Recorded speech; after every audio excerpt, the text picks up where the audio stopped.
Hello everyone, you all are watching ISPS simplified. आज है 20 मार्च और 20 मार्च के करंट अफेयर को हम लोग देखेंगे। करंट अफेयर का सोर्स मेरा रहता है most of the most current affair that I have used is from PIB, press information bureau of India, जो कि एक विंडो है फॉर गवर्नमेंट ऑफ इंडिया, जो कि एक प्रेस ब्यूरो है। ठीक है। उसके बाद द हिंदू और द इंडियन एक्सप्रेस और बहुत सारे वेरियस गवर्नमेंट वेबसाइट्स को मैं यूज़ करता हूँ। अगर आपको कुछ स्टैटिक फैक्ट्स भी चाहिए वो भी आपको इसमें मिलेगा, आपको कहीं और देखने की जरूरत नहीं पड़ेगी। तो स्टार्ट करते हैं आज का 20 मार्च का करंट अफेयर। सबसे पहला करंट अफेयर है हमारा पीएम मित्रा पार्क। ठीक है ना, पीएम मित्रा पार्क, इसके बारे में हम लोग समझते हैं। देखिए बेसिकली क्या है ना, टेक्सटाइल इंडस्ट्री पे ज़्यादा फोकस करना है, टेक्सटाइल इंडस्ट्री को ज़्यादा बढ़ावा देना है, इसलिए पीएम मित्रा पार्क को आपको लाया गया है। ठीक है ना। अगर हम लोग बात करें तो ये मिनिस्ट्री ऑफ टेक्सटाइल ने ऑर्गेनाइज कराया था एक नेशनल कॉन्फ्रेंस। किस चीज़ पे? तो देखिए पीएम मित्रा पार्क का हम लोग एक चीज़ समझ लेते हैं। पीएम मित्रा पार्क का डेफिनेशन क्या है? तो ये है आपको PM mega integrated textile regions and apparel, इसी को पीएम मित्रा कहते हैं। मैं एक बार फिर से रिपीट कर देता हूँ, PM mega integrated textile regions and apparel, इसी को पीएम मित्रा कहते हैं। ठीक है ना। अब देखिए इसके बारे में समझ लेते हैं। बेसिक इसका फोकस है, आपको इसको लाना है, आत्मनिर्भर भारत को और स्ट्रेंथन करना है। इस चीज़ के लिए in case of textile marketing तो इसको लाया गया है। ठीक है ना।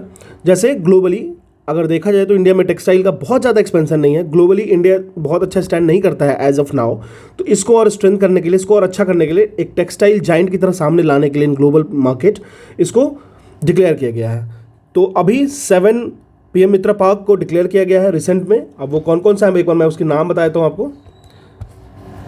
देखिए वो जो 7 पीएम मित्रा पार्क को अनाउंस किया गया है वो कहाँ कहाँ किया गया है? तमिलनाडु, तेलंगाना, कर्नाटक, महाराष्ट्र, गुजरात, मध्य प्रदेश एंड उत्तर प्रदेश। ठीक है ना।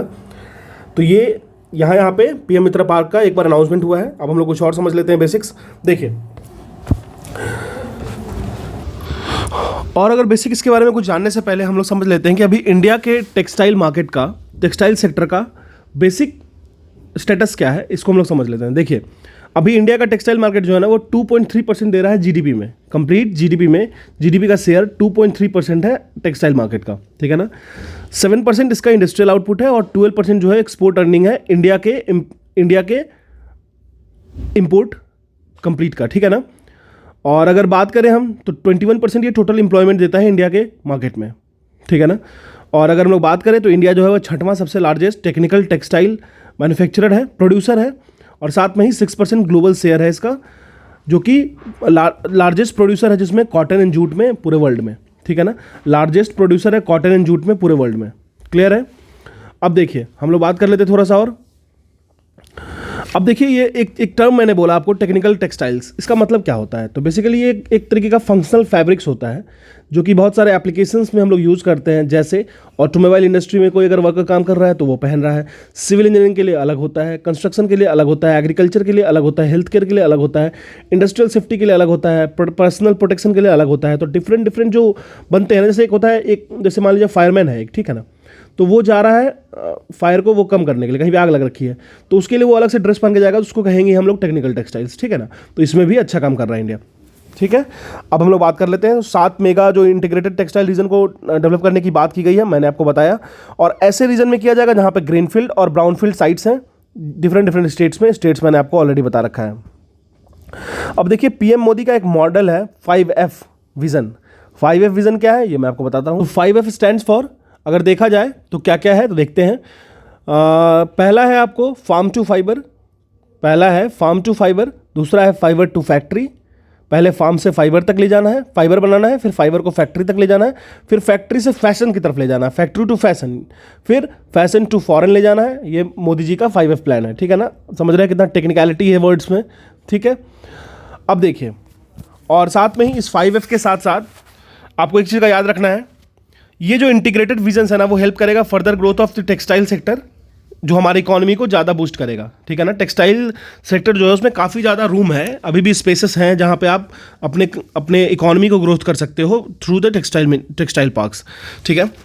और ये जो स्कीम है वो किसके एम्बिट में आता है, किसके अंडर में आता है? तो ये टेक्सटाइल मिनिस्ट्री के अंदर में आता है। ठीक है ना। अब इसके बारे में थोड़ा सा और जान लेते हैं।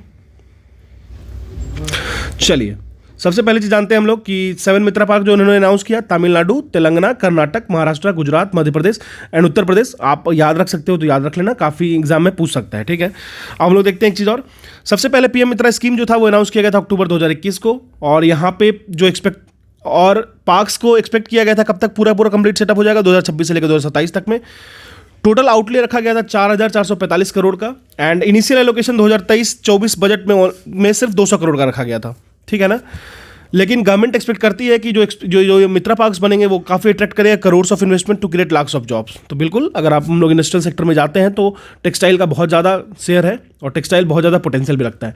अब आज का एक यूनिक करंट अफेयर है, आज का एक यूनिक न्यूज़ है। आईसीसी जो है, इंटरनेशनल क्रिमिनल कोर्ट जो है, उन्होंने इश्यू किया है arrest warrant for Vladimir Putin over Ukraine war crimes.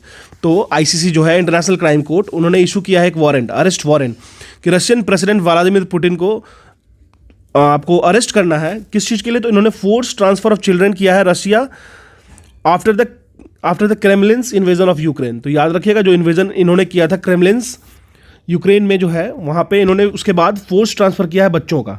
ये कहना है आईसीसी का। आईसीसी क्या? तो international criminal court. ICC stand for international criminal court, ठीक है ना। तो आप देख सकते हो पुतिन जी को, अभी पुतिन जी आने वाले हैं इंडिया भी, इस चीज़ का भी ख्याल रखिएगा।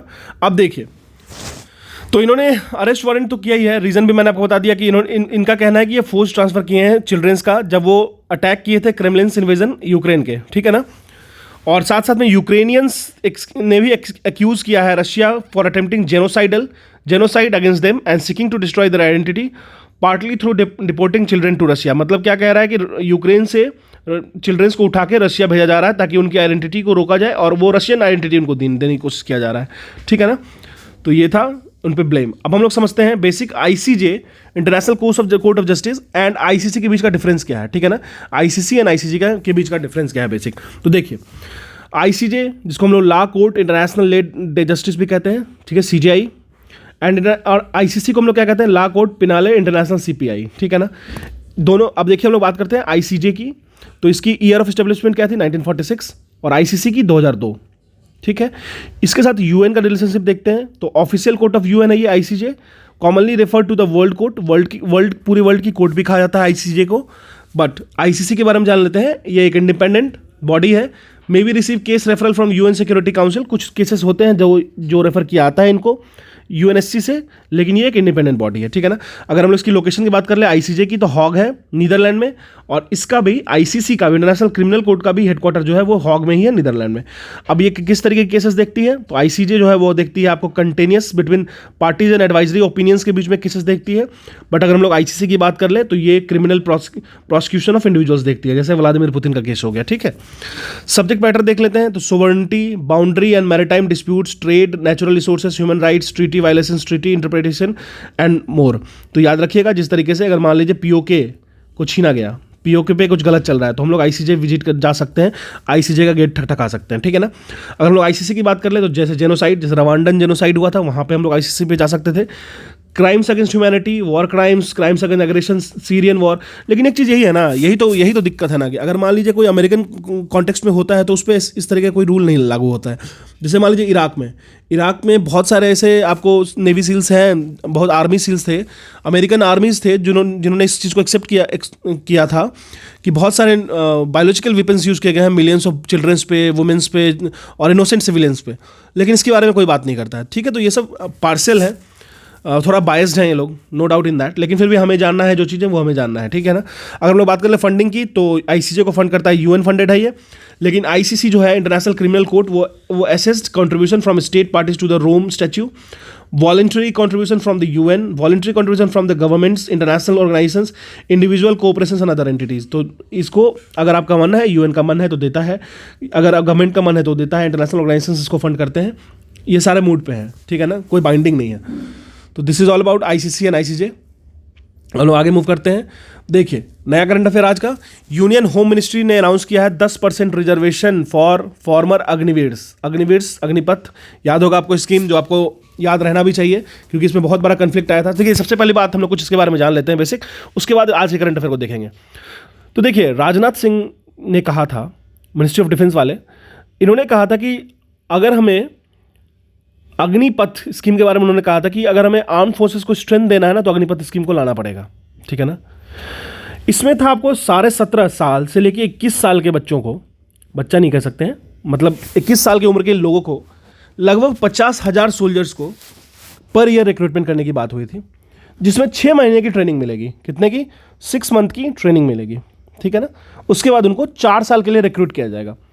उसके बाद क्या होगा, वो जो 50 के सेलेक्ट होकर आए हैं उसमें से 25% रह जाएंगे फॉर शॉर्ट सर्विस सिलेक्शन के लिए, दैट इज 15 ईयर के लिए। फिर से मैं रिपीट कर रहा हूं, 50,000 सोल्जर्स को पर ईयर, सोल्जर्स या अग्निवीर कह लीजिए, पर ईयर सेलेक्ट किया जाएगा, जिनको 6 महीने की ट्रेनिंग दी जाएगी, ठीक है। उसके बाद उसमें से 4 साल उनको रखा जाएगा, उसमें से सिर्फ 25% जो होंगे वो रिटेन कर लिए जाएंगे सर्विसेज में अगले 15 सालों के लिए, ठीक है। और इनका स्टार्टिंग पैकेज की अगर हम लोग बात कर ले तो लगभग 4.76 लाख होगा पर एनम। उसके बाद 4th ईयर में 6.92 लाख इनको 4th ईयर तक मिलेगा, ठीक है ना। और अगर हम लोग बात करें, देखिए कुछ चीज़ें होती हैं, जैसे कुछ पॉइंट्स रखे जाते हैं, जैसे कोई स्कीम आया तो उसका कुछ पॉजिटिव पॉइंट्स होता है, कुछ नेगेटिव पॉइंट्स होता है, कुछ बेनिफिट्स होता है, कुछ डिसएडवांटेजेस होता है। तो डिफरेंट बेनिफिट्स जो बताया गया गवर्नमेंट के द्वारा, गवर्नमेंट के एंटिटीज़ के द्वारा, कि यंग सोल्जर्स होंगे तो उनके पास बहुत ज़्यादा हाई रिस्क टेकिंग एबिलिटीज़ होंगी, ट्रेंड सोल्जर होंगे तो ये हमारी सोसाइटी के लिए अच्छी बात है। अगर वो रिटायर होकर भी घर जाते हैं तो भी एक ट्रेंड सोल्जर का ब्रेन जो होता है वो एक डिसिप्लिन होता है ज़्यादा। फिर एक सेवानिधि पोर्टल पैकेज लाया गया उन लोगों के लिए, 11 से 12 लाख रुपए उनको दिया जाएगा आफ्टर डीमोबिलाइजेशन। जैसे वो 4 साल वो अपने काम करके घर की तरफ जाएंगे तो उनको 11 से लेकर 12 लाख रुपए तक दिया जाएगा। आप समझ लीजिए, मान लीजिए कोई 21 साल का बच्चा है, लड़का है, और उसके पास 12 लाख रुपए इन हैंड है और 4 साल का उसके पास ट्रेनिंग है, ठीक है। तो ये गवर्नमेंट का पॉइंट था कि अगर 4 साल की ट्रेनिंग उसके पास एज अ सोल्जर है, अग्निवीर है, और 12 लाख रुपए उसके बैंक अकाउंट में है, तो this is not about something west, ठीक है ना। और उनको फिर बैंक लोन्स भी प्रोवाइड किया जा सकता है, फिर सेकंड कैरियर ऑप्शन भी दिया जा सकता है, ठीक है।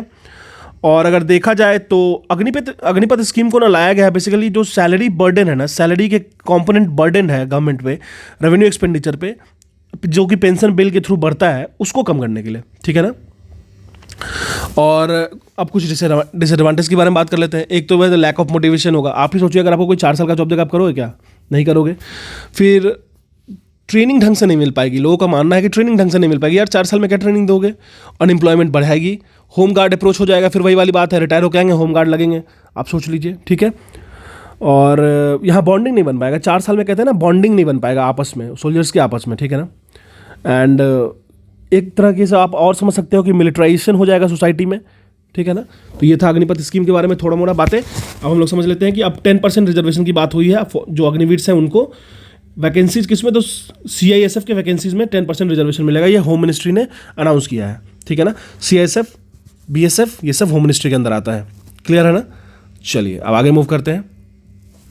तो नोटिफिकेशन निकाला गया कि अपर एज लिमिट जो कैंडिडेट का होगा, वो फर्स्ट बैच, जो पहले बैच निकली है ना अग्निवीर की, जो निकलेगी उनको 10% 5 साल का रिलैक्सेशन दिया जाएगा। साथ में ही अभी जो पहली बैच निकली उसको 5 साल का रिलैक्सेशन दिया जाएगा, और जो नई बैचें आएंगी उसमें 3 साल का रिलैक्सेशन दिया जाएगा, और 10% रिजर्वेशन इनको CISF में मिलेगा, ठीक है ना। तो इस चीज़ का आपको ख्याल रखना है। अब हम लोग बात करते हैं एक नए करंट अफेयर पे। टाइम मैगजीन जो है ना, उन्होंने अपनी लिस्ट निकाली है वर्ल्ड्स के ग्रेटेस्ट प्लेसेस में 2023 में 2 इंडियन प्लेस को लिस्ट में डाला है। अब देखिए, इसके 100 प्लेसेस को तो याद रखना नहीं है, लेकिन हाँ जो 2 इंडियन है उसको याद रख सकते हैं हम लोग, ठीक है ना। देखिए, तो इंडिया का 2 जगह है, 2 लोकेशन है, एक मयूरभंज जो उड़ीसा में है, एंड लद्दाख तो आपको पता ही होगा हमारा UT। अब देखिए, इन दोनों को चुना गया है किस चीज़ के लिए, तो endangered tigers and historic temples as well as their adventures and cuisines respectively के लिए। तो देखिए, मयूरभंज जो है, आप देखिए बहुत ही प्रॉपर प्राइम लोकेशंस है, एक तो इंडेंजर्ड टाइगर्स के लिए और साथ में हिस्टोरिक टेम्पल्स के लिए, और कुछ क्यूजिन्स भी इनका यूनिक है, इसलिए इन दोनों को डाला गया है, ठीक है ना। अब देखिए, 50 लोकेशन को चुना गया है, इसमें से 2 इंडियन है, ठीक है ना, जो कि Times magazine list of world's greatest places में 2023 में आया है। मयूरभंज आपको उड़ीसा में है, ठीक है ना। अब चलिए, अब पूरी की पूरी लिस्ट को जानने की जरूरत नहीं है, इसको जानने की जरूरत नहीं है, क्योंकि यार इतना प्रॉफिटेबल नहीं है चीज़ों को करना, ठीक है। चलिए एक और करंट अफेयर देख लेते हैं हम लोग। देखिए, एक बुक है snakes in the Ganga, snake in the grass नहीं, स्नेक्स इन द गंगा। ये बुक लिखा गया है ब्रेकिंग इंडिया 2.0। ये बुक लिखा गया है श्री राजीव मल्होत्रा एंड मिसेस विजया विश्वनाथन जी के द्वारा। स्नेक्स इन द गंगा, ये बुक लिखा गया है ब्रेकिंग इंडिया 2.0, ये लिखा गया है श्री राजीव मल्होत्रा जी एंड मिसेस विजय विश्वनाथन जी के द्वारा, ठीक है ना। तो आप देख सकते हो। अब इस बुक के बारे में थोड़ा सा जान लेते हैं।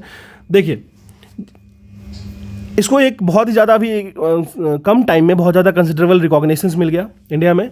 और बेसिकली ये क्या बताता है ना कि ये थ्रेट्स जो है इंडिया पे, नेशनल सिक्योरिटी पे, इंडिया के नेशनल सिक्योरिटी पे from the United State which is not typically perceived as a major risk by the average Indian.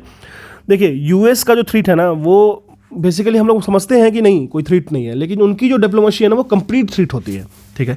तो उसके बारे में भी है कि कैसे नेशनल सिक्योरिटी पे यूएसए, देखिए अब जैसे देखिए पाकिस्तान को टेरर फंडिंग करता है पाकिस्तान, और यूएसए पाकिस्तान को F-16 प्रोवाइड करता है, ठीक है। तो अब ये क्या है, इनडायरेक्ट रिलेशन है ना, इनडायरेक्ट रिलेशन। अब अगर कुछ भी पाकिस्तान को फंड किया जाएगा, अमेरिकन वेपन्स फंड किया जाएगा, तो उससे कौन हरास्ड होगा? उससे इंडिया ही तो हरास्ड होगा ना। तो सिंपल है, ये इनडायरेक्ट आपको कह सकते हो कि सिक्योरिटी थ्रेट है, ठीक है ना। अब बहुत सारे ऐसे हमारे सिक्योरिटी थ्रेट हैं जो बहुत जगह से आते हैं, जैसे पाकिस्तान हो गया, चाइना हो गया, टेररिज्म हो गया, इलीगल माइग्रेशन हो गया, बांग्लादेश से हो गया, लेफ्ट विंग एक्सट्रीमिज्म हो गया, एंड इस्लामिक रेडिकलाइजेशन हो गया। ये बुक्स इसके बारे में बताता है, ठीक है ना। तो ये था हमारा snake in the Ganges, not snake in the grass. याद रखिएगा, एग्जाम में पूछ सकता है। ये लिखा गया है श्री राजीव मल्होत्रा जी एंड मिसेस विजय विश्वनाथन जी के द्वारा, ठीक है ना। तो ये था हमारा आज का करंट अफेयर। अगर आपको उसकी PDF चाहिए, you can join my Telegram channel ISP Simplified with the same name, with the same title in the Telegram. Thank you.